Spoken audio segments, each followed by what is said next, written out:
ભાવનગર જિલ્લાના મહુવા તાલુકાના town PI MA. Desai વિરુદ્ધ લાગેલા ગંભીર આરોપમાં ડીવાયએસપી દ્વારા તપાસનો રિપોર્ટ આઈજીને સોંપાયો. પીઆઈ દેસાઈ પર પાસાના આરોપી સાથે સેટલમેન્ટ કરી ભગાડી દેવાનો આરોપ લાગ્યો છે. ત્યારે આ બનાવની જાણ ઉચ્ચ અધિકારીને થતાં એલસીબી ટીમને તપાસ માટે મહુવા ટાઉન પોલીસ ખાતે રવાના કરી હતી. જે તપાસમાં એલસીબી ટીમે પોલીસ સ્ટેશનના ડીવીઆર સાથે સીસીટીવીના ફૂટેજ છે તે કબજે કર્યા હતા. વિજય ઉર્ફે ગટ્ટી નામના આરોપીને પાસાનો ઓર્ડર થયો હતો, જેની સાથે પીઆઈ દ્વારા લેતી દેતીનું સેટલમેન્ટ પાડી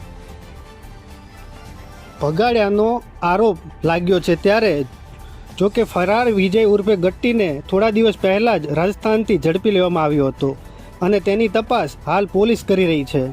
સમગ્ર તોડકાંડમાં મહુવા ટાઉનના પીઆઈ એમ.એ. દેસાઈ વિરુદ્ધ હવે આઈજીના આદેશ બાદ ખાતાકીય તપાસ શરૂ કરી કડક પગલાં લેવાઈ શકે તેવું લાગી રહ્યું છે.